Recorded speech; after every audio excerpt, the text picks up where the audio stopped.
matarlos de hambre. Esta es la estrategia que sigue Estados Unidos con los cubanos que están en la isla, o al menos esto es lo que declara el congresista republicano por el Distrito 28, Carlos Jiménez, el día miércoles en una entrevista con Dana Bash en CNN. Pero cuando la periodista lo confronta sobre los problemas y el dolor económico que enfrentan sus propios representados o los estadounidenses, entonces el mismo Carlos Jiménez, que tiene toda la urgencia del mundo, que dice que ese dolor económico que ellos están infligiendo sobre los cubanos es para empujar un cambio de régimen.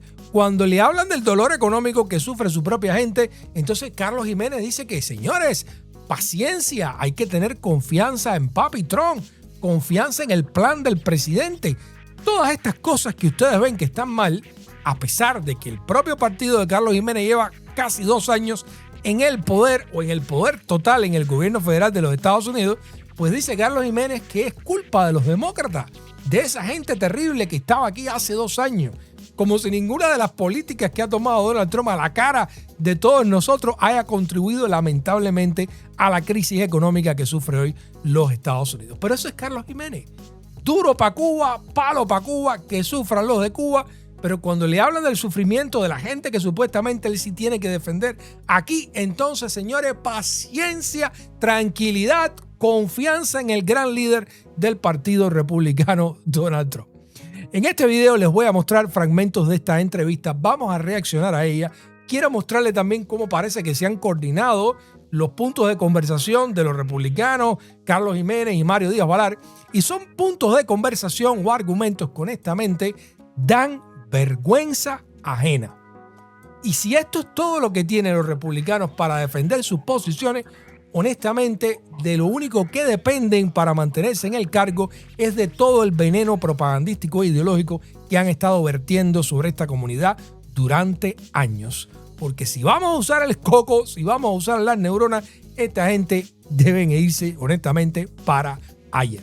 Yo soy Ken Arroth, esto es 23 y Flagler. Vamos a meternos en esta entrevista, vamos a desempaquetar lo que hay y, por supuesto, vamos a darle nuestra opinión. Y sobre todo, vamos a darle plataforma también a todos ustedes para que nos dejen aquí sus comentarios y sus opiniones al respecto. Y como siempre, vamos ahora de cara al libro.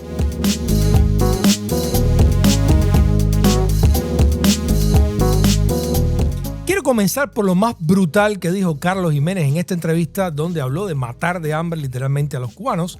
Yo les voy a mostrar primero el video completo en el contexto que lo dijo, con el doblaje al español. Después se lo voy a poner el fragmentico en inglés y después vamos a ver las definiciones para que después no diga que no estás exagerando, estás poniendo palabras que Carlos Jiménez no dijo. No, vamos a hacerlo, pero para que ustedes vean hasta qué punto está dispuesto a llegar este señor y lamentablemente esta corriente ideológica. Creo que es una acción encubierta. Creo que ahora mismo la política consiste en intentar matarlos de hambre. Exactamente igual que la misma política que estamos intentando aplicar con Irán, estamos intentando aplicarla a Cuba, ejercer presión económica sobre Cuba. Al final, lo que creo que tenemos que hacer es dejar todas las opciones sobre la mesa. ¿Me gustaría ver un cambio de régimen? Por supuesto que quiero ver un cambio de régimen en Cuba. Es una amenaza a la seguridad nacional para los Estados Unidos y el pueblo de Cuba ha sufrido lo suficiente bajo esta dictadura comunista que no ha tenido una elección libre en más de 60 años. Y sí, creo que la única solución al final será un cambio de régimen. Por cierto, creo que la única solución al final con Irán también es un cambio de régimen, pero eso va a tomar un poco más de tiempo. Creo que una acción encubierta. Creo que ahora mismo la política es tratar de matarlos de hambre. Al igual que la misma política que estamos tratando de aplicar con Irán. La política es tratar de matarlos de hambre.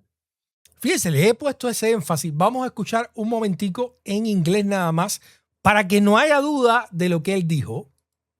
I think a covert action. I think right now what the policy is trying to starve them, just like the same policy that you're trying. The policy is to starve them. Y yo quiero mostrarles qué dice aquí el diccionario Webster, que significa starve o starving. To perish from lack of food. Morirse por falta de comida, sufrir extrema hambre y bueno, de una manera arcaica, quizás morirse de frío o lo que sea. Esto es morirse de hambre. Hay quien puede decir, no es asfixiarlo, es asfixiar al régimen. No, él dijo starve them, matarlos de hambre a ellos, a los cubanos. O sea que cualquier cosa es válida. Yo no sé si Mario, disculpen, da lo mismo. Cualquiera creo que son lo mismo, ¿no? Pero Carlos Jiménez, yo no sé si Carlos Jiménez tiene algún tipo de familia en Cuba, le queda a alguien en Cuba. Pero ven acá, después que los mataste, ¿para qué tú los quieres liberar? Por otra parte, ellos están promoviendo esta idea de que tú cierras todo, nada entra y entonces la gente se va a encontrar las estaciones de policía vacías porque no hay para pagarle a los policías, no hay instrumentos para reprimir y la gente puede ir y pelearse con el sistema, ¿no? O sea, el primer problema ahí es que son cubanos fajándose entre cubanos. O sea, que tú estás promoviendo una guerra civil, que la gente tenga que fajarse con el vecino, con el tío, con la gente que conoció. O sea, ¿cómo es esto? Pero segundo, ¿quién es el que reparte las cosas en cualquier estado, en cualquier gobierno, verdad? Es el gobierno. Así que lo último que quede en ese país va a estar reservado para mantener el control, va a estar reservado en la policía. Ante que esa estación de policía se quede sin nada, la gente literalmente se está muriendo de hambre en las calles. Entonces, esta es una estrategia que fuera de agitar al voto cubano-americano, yo diría que el más extremo aquí en el sur de la Florida, o aquel que no quiere poner a funcionar las neuronas, yo no sé a dónde lleva. Se supone que tú no le envíes una remesa a tu madre, a tu abuela.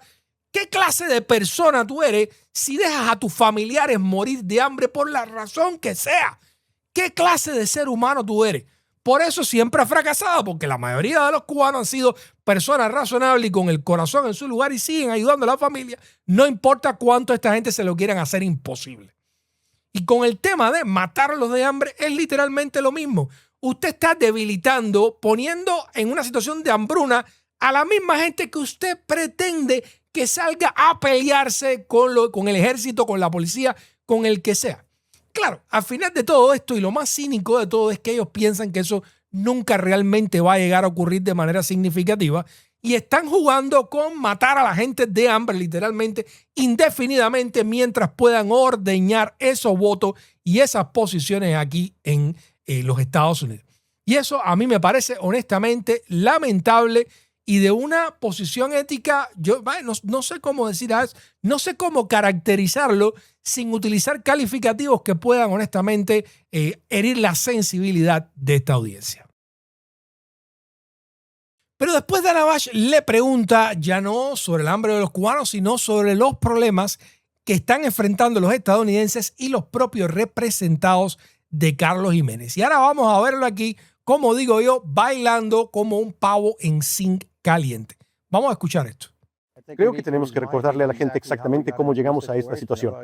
Sí, recuerdan, durante la administración Biden tuvimos una inflación de hasta el 9% y más. Los precios de la gasolina estaban por encima de los $5 el galón. Y entonces el desastre fue creado por los demócratas. Es realmente gracioso. Los demócratas, ya saben, siempre hay que escuchar lo que dicen porque lo que dicen es lo que están haciendo. Así que la asequibilidad, la falta de asequibilidad fue realmente creada por los demócratas. Y si quieren volver a una inflación del 9% y que los precios de la gasolina superen los $5 el galón, porque recuerden, ellos quieren implementar el Green New Deal. Ellos realmente quieren obstaculizar nuestra industria de petróleo y gas para que los costos de energía se disparen. Luego quieren hacer gastos fuera de control como lo hicieron cuando estaban en el poder. Carlos Jiménez, igual que Mario Díaz Balart, que le dedicamos un segmento y les voy a poner un fragmento de inmediato, están tratando de promover esta idea de que Biden dejó la inflación del país en un 9%, y es cierto que fue el pico, ¿no? Y voy a hablar de eso más adelante. Pero también sobre esta historia de que va a haber un gran gasto del lado de los demócratas. Señores, hoy mismo Trump es el responsable de aproximadamente el 35% de la deuda de los Estados Unidos.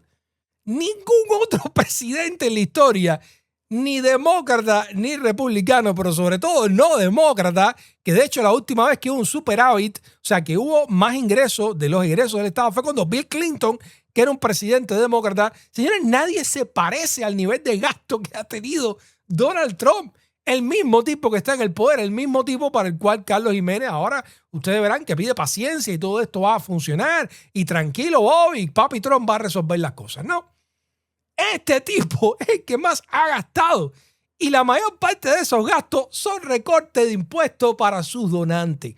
Para la gente rica que realmente no necesita más dinero porque ya no tienen que gastarlo. Bueno, sí, lo invierten en las campañas políticas de políticos que después le van a saquear el tesoro de los Estados Unidos con estos recortes de impuestos para dárselos a ellos mismos. Y Carlos Jiménez dice, cuidado que viene el coco demócrata, que van a gastar cantidad. Esto es imbatible.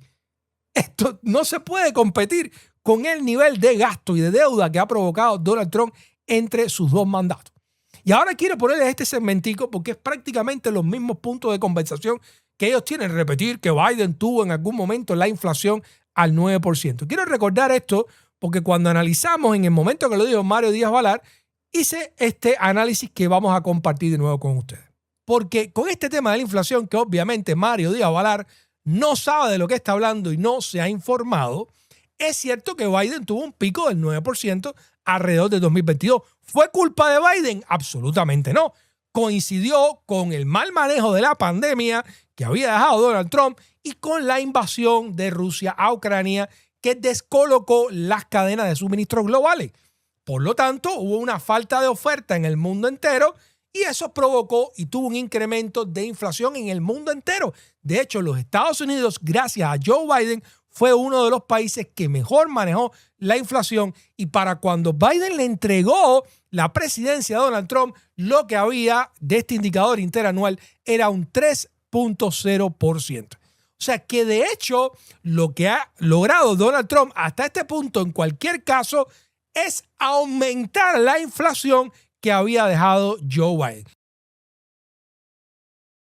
Biden controló la inflación. De hecho, fuimos la envidia del mundo en ese momento porque era una crisis inflacionaria mundial y los Estados Unidos bajo Joe Biden la manejó mejor que ningún otro país desarrollado. Y Donald Trump lo que ha hecho estos 2 años es subir esa inflación. En algún momento este cuento de Mario Díaz-Balart y de Carlos Jiménez tiene que agotarse. Tú no puedes pasarte la vida mirando por el retrovisor. Fueron los demócratas. En algún momento tú no solo tienes que asumir los resultados de estos casi 2 años de control republicano de todo, sino además tienes que decir qué estás haciendo tú para resolver este problema. Y si algo estamos claros y si algo estamos viendo es que Carlos Jiménez no tiene respuesta para decir qué está haciendo él más allá de tengan fe, confíen en el gran líder, que yo no me atrevo a hacer absolutamente nada ni a decir absolutamente nada. Yo estoy ahí para votar con Trump y mis representados que se jodan como tengan que joderse. Y bueno, señores, paciencia. Pero ahora vamos a ver a Carlos Jiménez montándose en la máquina del tiempo y yendo a la época de Jimmy Carter y Ronald Reagan. Y ahora parece que Carlos Jiménez pro aranceles, pro proteccionismo, una cosa loca. Pero antes de continuar, quiero pedir a los amigos que si les gusta nuestro contenido, no se les olvide regalarnos un like y suscribirse. Vamos a ver este otro fragmento de la entrevista donde hay que hacerle al menos un par de rectificaciones a Carlos Jiménez. Recuerdo después de Carter, soy lo suficientemente viejo para recordar eso, el desastre que fue el presidente Carter. Le tomó un poco de tiempo a Reagan cambiar este país y va a tomar un poco más nuestro plan para cambiar el rumbo, en otras palabras. No, entiendo eso. ¿Sabes qué? Y parte del problema es que hemos perdido toda nuestra capacidad de fabricación. Así que necesitas implementar aranceles para restaurar nuestra capacidad de fabricación porque eso nos está poniendo en riesgo como nación. Y por eso entiendo exactamente lo que el presidente está tratando de hacer y traer esos trabajos de manufactura de vuelta a los Estados Unidos. Porque eso nos mantendrá seguros. Estoy a favor de aranceles que sean justos. Ha habido países que se han estado aprovechando de nosotros durante años, ya sabes, cobrando aranceles como locos sobre cualquier producto de los Estados Unidos. Y ellos tienen su propio proteccionismo, y nosotros no hicimos lo mismo. Todo lo que estamos tratando de hacer es intentar nivelar el campo de juego, ¿de acuerdo? Para que realmente tengas una política comercial justa, es una política de comercio justo. Durante años se han aprovechado de Estados Unidos, y durante años, debido a nuestras políticas comerciales y debido a la falta de aranceles, hemos permitido que miles, tal vez millones de empleos de manufactura se vayan de Estados Unidos. Estamos recuperando esos empleos. Porque es lo correcto para el trabajador estadounidense. Pero B, es un asunto de seguridad nacional para mí. Así que sí, estoy de acuerdo con algunos aranceles. No estoy de acuerdo con todos los aranceles. Creo que algunos deberían relajarse, pero muchos de los aranceles que él está implementando son solo para equilibrar las cosas entre nosotros y el resto del mundo. Así que sí, estoy bien con eso. Esto da vergüenza ajena. Ahora Carlos Jiménez es proteccionista. Ya no está por el libre mercado. Ahora es proteccionista. Hay varios análisis que se han estado publicando de que los aranceles indiscutiblemente han ido incrementando y han ido siendo una política inflacionaria. porque al final usted está cobrando un impuesto en aduana y eso significa que todo va a costar más cuando llegue al mostrador, porque el importador, el comercializador, al tener que pagar un impuesto, que es lo que es un arancel, pues tiene que pasarle el costo ese a alguien si quieren mantener sus márgenes, ¿no? Entonces, Carlos Jiménez, ahora que es proteccionista, él trata de justificar todo esto con que hay que rescatar los trabajos de manufactura y eso es lo que está haciendo Donald Trump. Ojo, fíjense, pueden rescatar algunos trabajos de manufactura, o sea, alguna gente va a tener empleo, pero todos nosotros, o sea, los 340 millones de estadounidenses, los que seamos, estamos teniendo que pagar impuestos, o sea, pagando esos aranceles para entonces darle algunos trabajos de manufactura a algunas personas en los Estados Unidos. Hay que ver si esa ecuación da. O sea, ¿cuánto estamos pagando de más para que algunas personas tengan empleos bien remunerados, empleos que van a tener beneficios? Esa es toda la lógica. Pero el problema dentro de todo esto es que ni eso, según tú vas a los datos del propio gobierno de los Estados Unidos, en realidad desde diciembre de 2024, que fue prácticamente el último mes que Joe Biden estuvo en el poder, hasta julio de 2026, se han perdido 82,000 empleos en la industria manufacturera. O sea que todo esto de los aranceles, todo esto que nos ha creado una inmensa fricción con países de todo el mundo, que nos ha incrementado los precios a todos nosotros, que ha disparado la inflación. Todo este proteccionismo tardío, trasnochado, ni siquiera ha conseguido lo que supuestamente había prometido, que era restablecer o hacer regresar estos empleos manufactureros a los Estados Unidos. Por lo tanto, eso que dice Carlos Jiménez de que hay que traer todos estos empleos, de que lo estamos trayendo, que esa es la estrategia que busca Donald Trump, vamos a decir que no está respaldado por los hechos o por los datos, para no decir simplemente que es falso, ¿no? Que esto no es cierto. Entonces, cuando tú los ves honestamente parándose ahí y diciendo todas estas cosas, tú tienes que preguntarte cuán serio se toman esta gente su trabajo. Miren, claramente es legítimo para Carlos Jiménez y para todos sus representados y para todos los cubanos alrededor del mundo aspirar a una Cuba democrática, plural y próspera. Lo que yo no creo que es tan legítimo es utilizar el matar de hambre, utilizar el castigo colectivo a una población que cada vez está más debilitada, tratando de empujarla a que se maten unos con otros y a ver qué pasa, a ver qué sale, cuando los mismos que están exigiendo eso no corren esos riesgos y están bien seguros aquí en Miami o en otros lugares. Y también me parece, honestamente, de vergüenza ajena que cuando te pregunten por la debilidad o por los problemas que tiene tu propia gente, el dolor económico que también sufre tu gente aquí en los Estados Unidos, los mismos representados de Carlos Jiménez, entonces relativizar todo aquello y decir que bueno, no es tan malo, no es tan urgente, no hay que cambiar el régimen, ni nada parecido. Lo que hay es que tener confianza y fe que lo que no se ha resuelto en estos 2 años se resolverá y será mucho mejor los próximos 2 años que vienen. A mí eso me da vergüenza ajena, lo digo una vez más. Yo soy Ken Arroz, esto es 23 en Flagler. Déjeme saber qué piensa usted. Déjeme saber su criterio al respecto y yo personalmente leo todos los comentarios. Recordarle que si le gusta nuestro contenido, nos regala un like, se suscriba. Nos vemos pronto. Un abrazo.